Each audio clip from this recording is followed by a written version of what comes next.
So now what? Are you going to take accountability and create a new life, or keep complaining about how your current life is not fair? Let me tell you a quick story about friend of the channel, Alex Sayen, who helps me run Toronto Dance Salsa. Alex was a student at TDS for a number of years and badly wanted to be a helper. Helpers are advanced students who then help volunteer their time to help out the other students. He was rejected. He was rejected over and over and over again that he was not good enough to be a helper.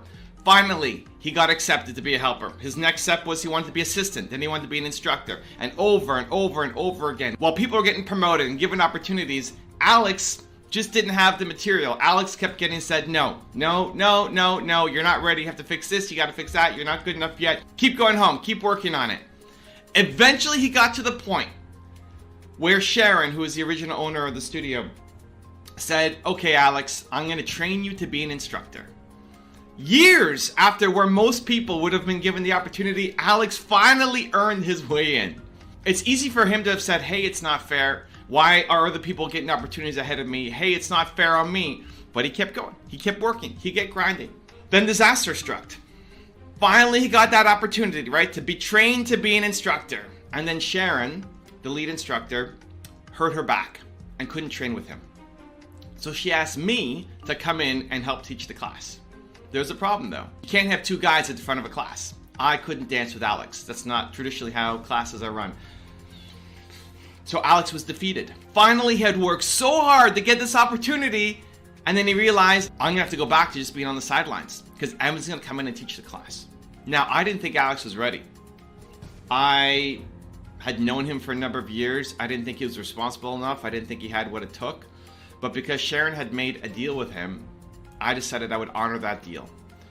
And on the day that he came to pick me up to go to the studio, I said, Alex, we got two options. The class is happening tonight. Either I could run the class and do it and you can sit on the sidelines and watch, or you can run the class and I'll sit on the sidelines and I will guide and mentor you. You get to pick, but you have to decide right now because we're driving the class and we're going to be there in 15 minutes. What do you want to do? And to my not just surprise but also admiration, he said, I want to do it. He wasn't quite ready to take on the whole class, but he said, I'm going to do it. And he went up and he did it. Was it amazing? No, but it was momentum. And he kept going.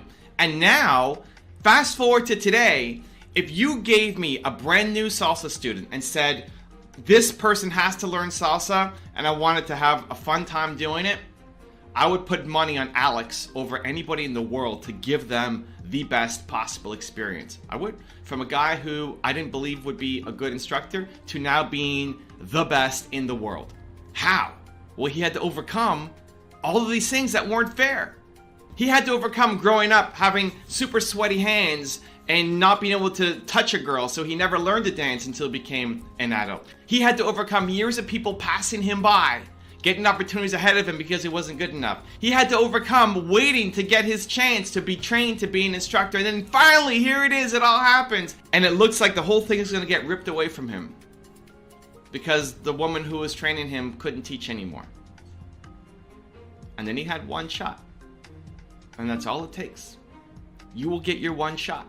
You will get your one shot. If you keep going, you will get your one shot. If you take accountability, you will get your one shot. What do you do when you get your one shot but you feel like you're not ready yet? Because that's the pivotal moment where you can decide, I'm going to fall back to the life that I had, or I'm going to step forward into a brave new world that I don't know how it exists yet. And I'm scared and I'm not ready, but I'm going to take it.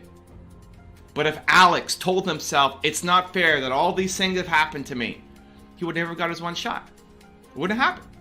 And so I'm going to give you 3 ways that you can make Alex's story your story. That you can make every success story, every person you look up to, their success story can be your story using this 3-step process.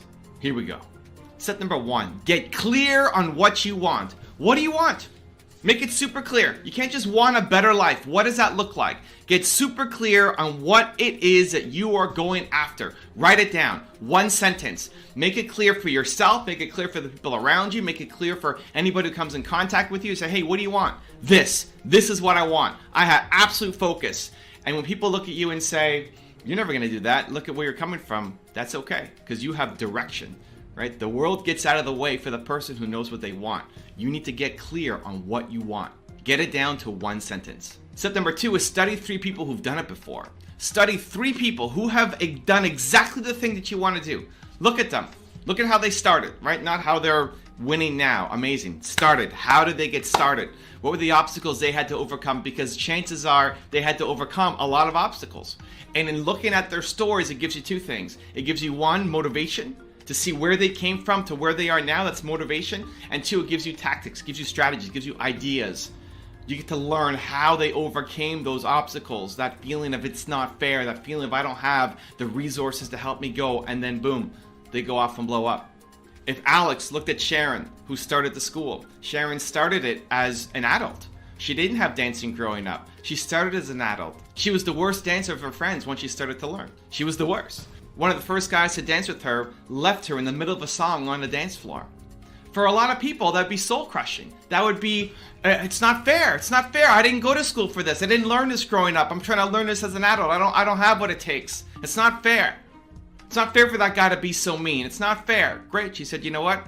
Yeah, it's not fair, but I'm going to keep going. So study 3 people who've done exactly the thing that you want to do. Learn from them, get motivated by them, and use their strategies to work for you. And step number 3 is create CEO time. You need to create CEO time. CEO time means you're working on being the CEO of your business and your life. The CEO, that big goal that you set in step number 1, that demands a CEO. If you want that goal to happen, you need to step up and be the CEO of architecting that goal into existence.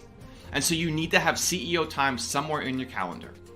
You need to pull out your calendar, however you're using it, if it's Google Calendars or Notebook or whatever you're using, and every week there needs to be a chunk of time, a window of CEO time.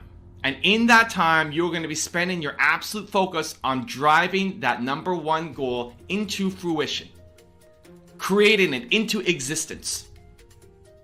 So when is that going to happen for you? Pull out your calendar and make it happen. If you're only spending half an hour a week on CEO time, well, your goal is going to come to you very slowly.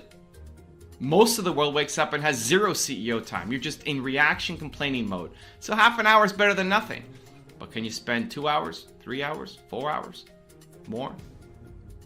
CEO time. Not reacting to people, not getting distracted, not working on projects that other people want you to work on. Every week, put into your calendar right now, block it off, put gates around it so people don't trample all over your time. You got to protect it. Because if you're not spending time on CEO time every week, you're not building the life that you want. If you want another Evan Rant video that just might give you the confidence you need, check it out right there next to me. I think you'll enjoy it. Continue to believe, and I'll see you there.